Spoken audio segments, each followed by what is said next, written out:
The Religions of Man,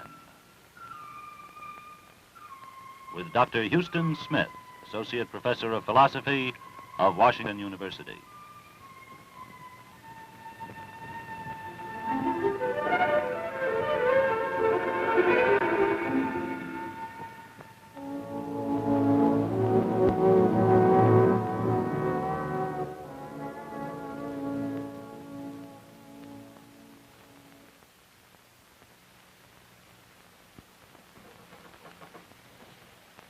Buddhism begins with a man.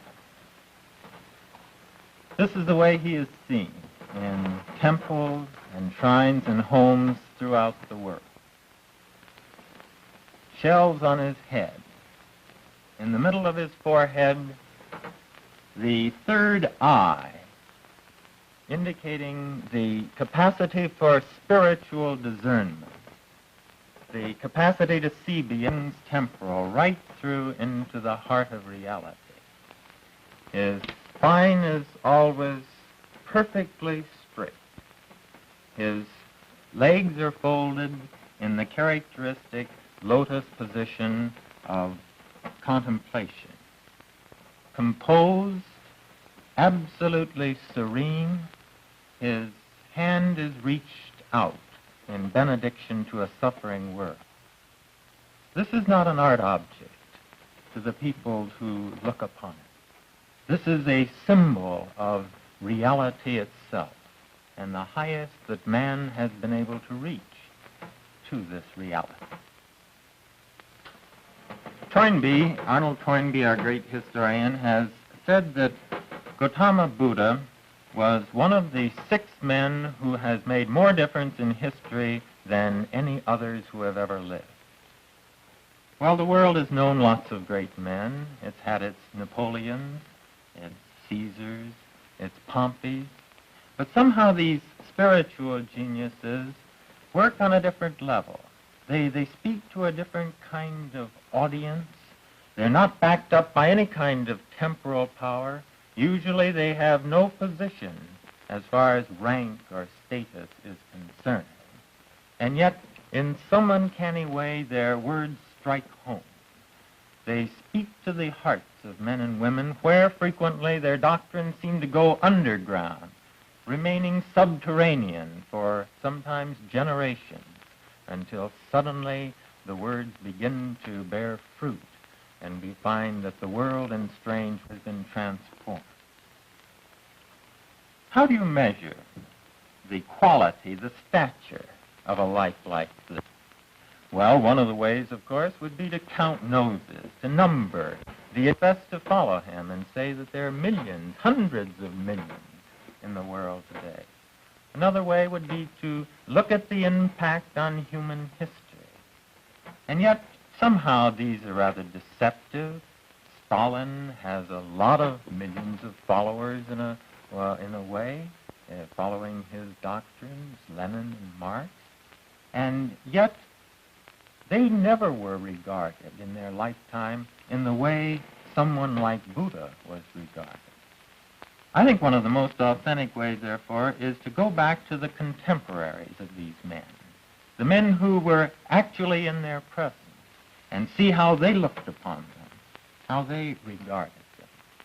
And when we come to Buddha, looking at him not through our eyes of 2,500 years later, the eyes of the historians, but the eyes of the contemporaries, we come across a very strange thing indeed. Because we find that the people who associated with this man were genuinely puzzled.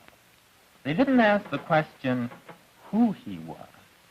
They asked a question that sounds very much alike, but really is very different indeed. They asked not who are you, but what are you? Now that takes the whole question into a very different range. Who are you? This would mean questions of your background, of your vocation, where you were born, this kind of thing. But when you ask, what are you? Then you're asking into categories of being, really. Animal, vegetable, mineral, human, divine. That was the order on which the question occurred to them. And so the people came to Buddha, and they said, what are you? Are you a god? That was their first impact, their first impulse. And Buddha said, no. Well then, are you an angel? No. Are you a saint? No. Then what are you? And Buddha answered, I am awake. What an odd answer, really. Awake. I think what he meant was that most people live this life in a kind of daze and doze and somnolence. What is the difference between our waking experience and our dream experience? We can dream about almost everything that we experience in our waking life. The difference comes down to a difference in intensity, in concreteness, in clarity, in order. And Buddha felt that he had attained an insight in life which had those qualities of clarity and sureness and firmness which were as far beyond the ordinary wakeful condition as our wakeful condition is beyond our dream condition. And so when he asked for the fundamental characteristic of his being, this is the word he chose. I am awake. And that is what Buddha means, because Buddha isn't a proper name at all. It's a word like Christ or Messiah. It's a title, and the literal meaning is the man who woke up. Now, let's go back, see what it involves, see if we can get into an understanding, really, of what made for the impact which he has had on human history. His birth is encased in loving legend. We're told in the literature that the worlds were flooded with light and glory when Buddha came into the world, that the blind received their sight out of this longing to see the glory of their Lord, that the crimes of the beasts even were hushed, and the fires of hell was not happy. And this was the evil one who alone did not rejoice. He was born the son of a king of one of the many, many kingdoms. India wasn't divided at this time, and actually he lived his family lived in the northern part, about 100 miles, 200 miles north of Benares. His father being a king, he grew up in a life of luxury, really. Probably not too different from the life in a Scottish castle in the Middle Ages. He tells us in later times that he had garments of silk, that he used ointments only which were made in Benares, the finest of all. He says that he had servants to fan him night and day, who would hold umbrellas over him to shield the sun and the light. He tells us, I had elephants and I had silver ornaments for my elephants, which in our parlance would be like saying I had Cadillacs and I had lots of chrome on my Cadillacs. A life of ease, a life of luxury. He married a lovely wife at the age of 18 or 19. The marriages were young in those days. She is described as really a lovely woman. She was a princess of a neighboring state, majestic as a queen of heaven, constant, ever cheerful night and day, full of dignity and exceeding grace. A son was born to them in their later 20s, a son named Rahula. Here was a person who had everything that the world craved. He had birth, he had a magnificent physique, wonderful health, intelligence, wealth, and destined for power. And yet, somehow during his life, he became increasingly unhappy with his status, moody, dark, gloomy. Why? Well, the legends account for it through a story of the 4 passing sights. This is a legend, but like so many legends, it has a kernel of truth. He was told that when he was just born, his father went, as was accustomed, to consult a fortune teller. And the fortune teller said to the father, if your son stays in your home and follows in your steps, he will become the greatest king that India has ever known, the first to unify the country. But if he becomes dissatisfied and leaves that status, then he will not become a king at all.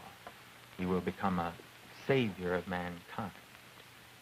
Confronted with this option, the father had no question. He wanted his son to become a king.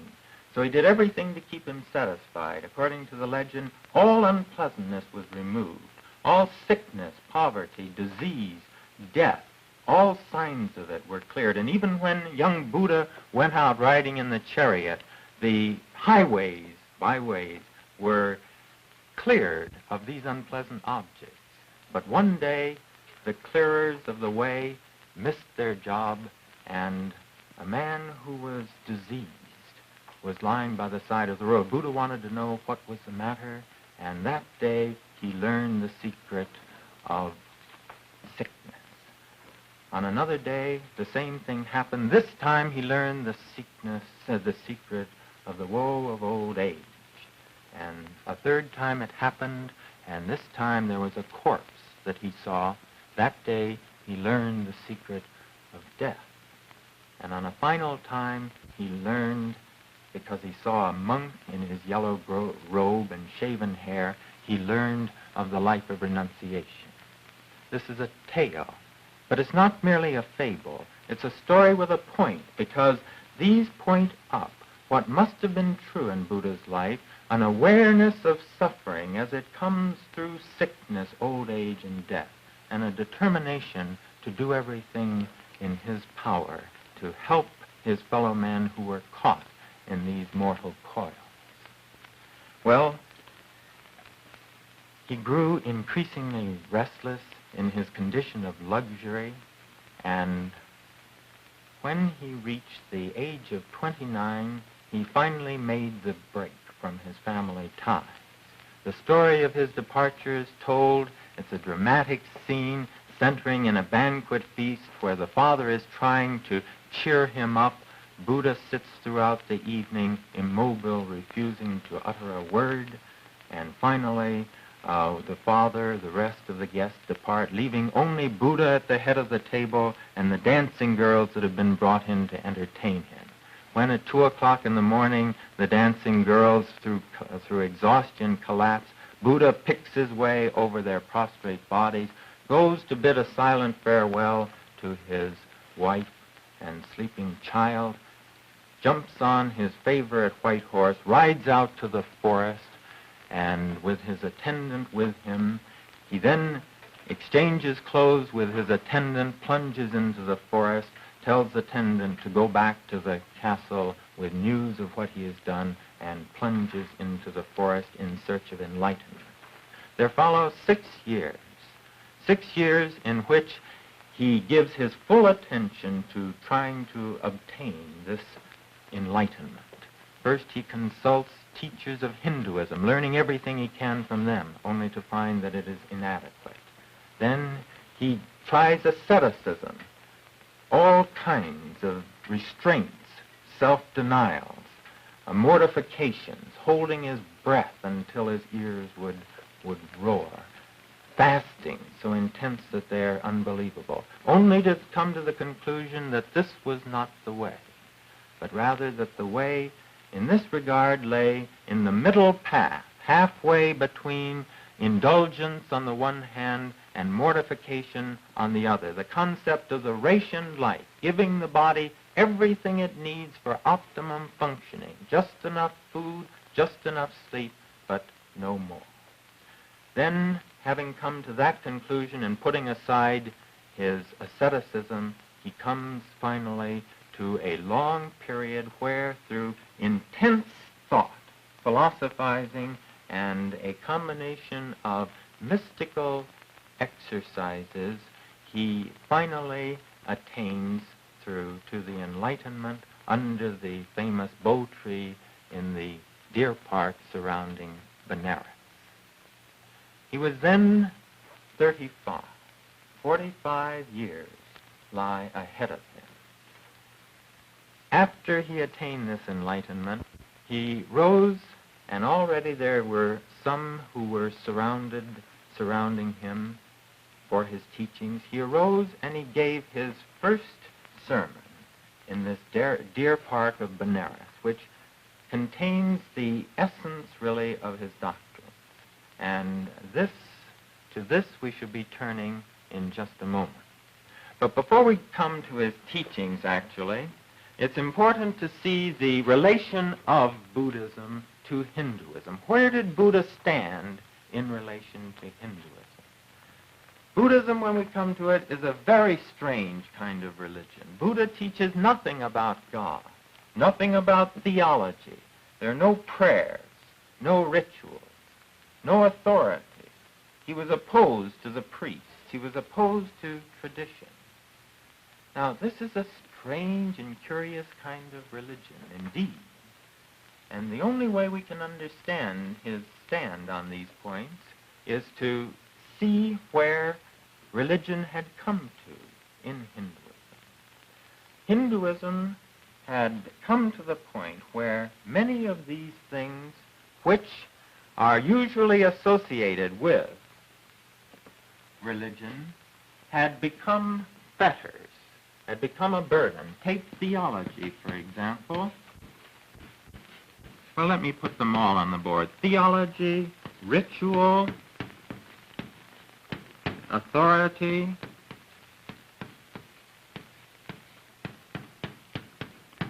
grace,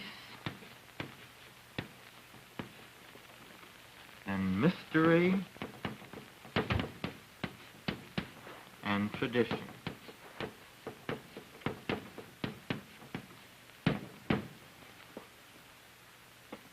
All these things have a place in religion, an important place. In fact, I would say it's impossible ultimately to have a religion without these things. And yet, they can all become overbalanced, an encumbrance, where the form can replace the meaning. And that's what had happened in the Hinduism of Buddha's day, which is why Vivekananda calls Buddha a rebel child of Hinduism. He was a reformer of Hinduism, and because these had become imbalanced, overbalanced, he spoke out critically, sharply against each one. Theology, he said, don't waste your time in speculation. He was an empiricist. He said, use the example of the arrow thickly smeared with poison. Suppose you have a man who is wounded by such an arrow. What does he do? Does he ask, who shot this arrow? Was he fair or ugly? From what direction was he standing? No, you remove the arrow first, and then you turn to these questions. Similarly with Buddha. He asks his followers, did I ever teach you that God exists? And the answer is no. Did I teach you he didn't exist? No. Did I teach you the world was eternal? No. Did I teach you it is not eternal? No. And he goes through all these speculative questions, and finally he comes out, what have I taught you? And the answer is, you have taught us suffering and the end of suffering. Infinitely practical, empirical in his concern. Similarly with ritual. He was a rationalist, he was a moralist, rather than a ritualist. Had no patience with this at all. Similarly with regarding authority. Work out your own salvation, he insisted. Don't expect the priests to do it for you. And also on this point, he broke caste, refusing to abide by these social distinctions, allowing into his order the outcasts and the untouchables. In grace, he said, don't look for help outside yourself, because ultimately it's the matter of self-effort. Work out your own salvation with diligence. When I'm gone, don't pray to me, because when I'm gone, I'll really be gone, beyond all hope of help. Mystery? No. He said, by this ye shall know that a man is not my disciple if he tries to work a miracle. Absolutely scientific in his bent. And in tradition, no. He cast aside the Sanskrit and talked in Pali. Now, with this background, I think we can see the place of Buddhism and understand the way in which he approached the religious problem. Ultimately, it is now being thought by the scholars, he accepted the basic principles of Hinduism. He was not against Hinduism as such. He was against the condition, the corruption which had entered into Hinduism and the misinterpretations. And he wanted to get back to what was urgent, what was important. And that, rather than a real rejection of all these things, was his animus and his approach. Now, to his philosophy, to his ideas themselves. They're contained in the Four Noble Truths and the Eightfold Path. This is, if we must select, this is the heart of the doctrine. And to these now, I want to come briefly in our closing. What would you say if you had to pick out the four most important things, the four truest things you could say about life? Well, I don't know if you'll agree with these, but it's always interesting to see what a man of this stature says are the four truest and get straight about this life that we live. First of all, life is, I'm going to have to use the Pali word here, dukkha. This is often translated suffering, but that's really not quite. Life is dislocated. Dukkha is the word which is used for an axle which is out of its socket. It's the word which is used when a bone, too, has been slipped out of its joint. We all know the pain. We know how movement is impeded in that situation and how pain accompanies it. Life is out of joint, which impedes its functioning and brings in pain. He didn't stop there. He went to pinpoint the 6 points in life where this dislocation becomes extreme. First of all is the fact of birth. Birth brings a dislocation, and we know today how our psychologists, how our psychoanalysts are emphasizing the shock which comes from the ejection from the womb when we are thrown into a cold world. Birth brings a certain dislocation, and after that, if the birth is difficult, an individual can list throughout his life like a ship with a hole in the side. A second danger spot is disease. Well, we know that very well. A third danger point is decrepitude. Now, not old age, Buddha says, but decrepitude. It's the approach to old age. In the early days of the airplane, it was very easy to get the plane up off the ground, relatively easy. Coming in was the difficulty.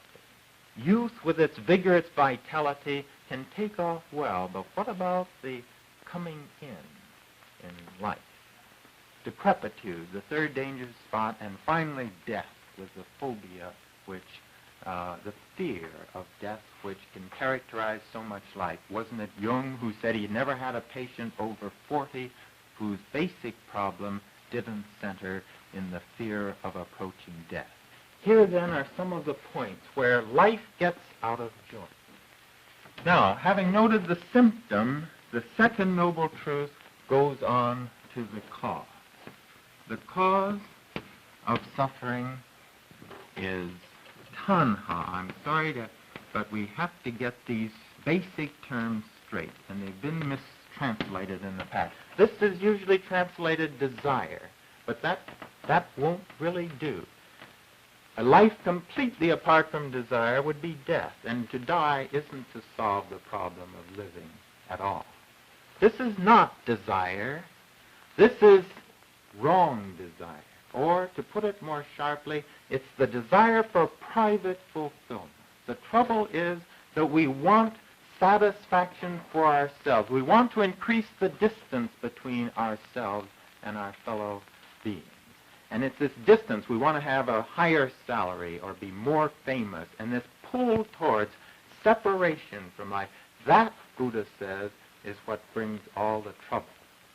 Well, it's worth thinking that the highest state of joy that we have a word for, what do we call it? Ecstasy, isn't it? And that term, what does the term mean? The capacity to stand outside ourselves. X out of Stacy, stand.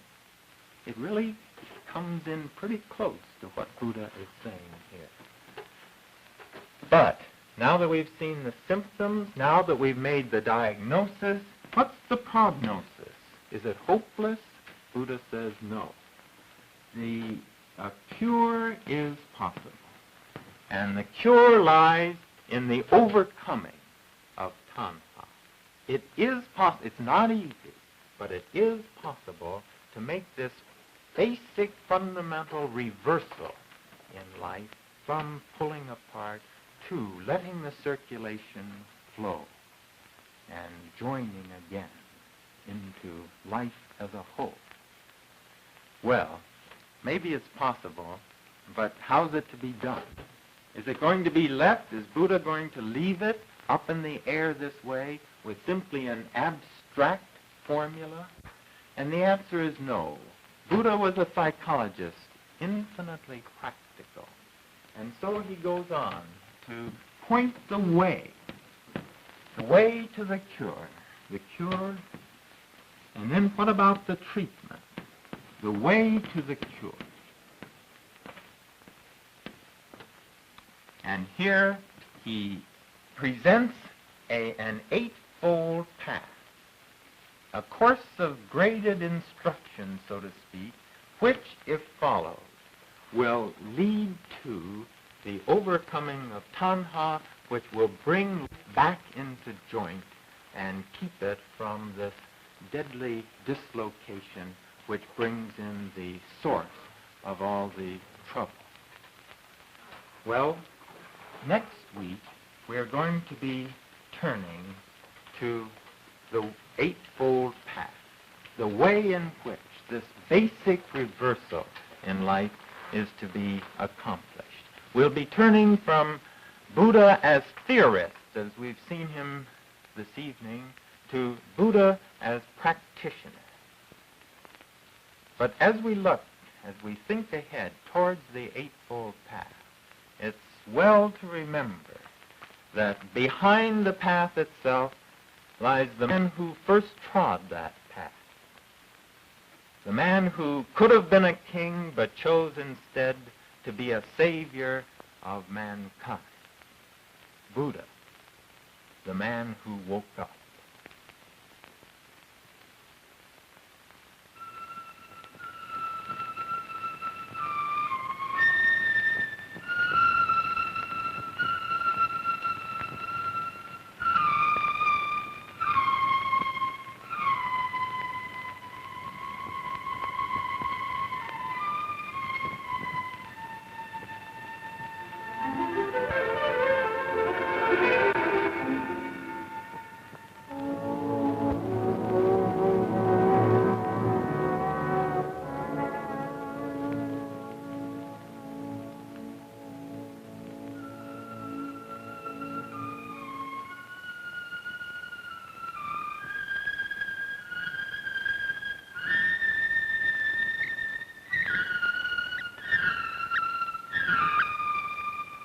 The Religions of Man is produced by Washington University and KETC Channel 9, the St. Louis Educational Television Station and Production Center.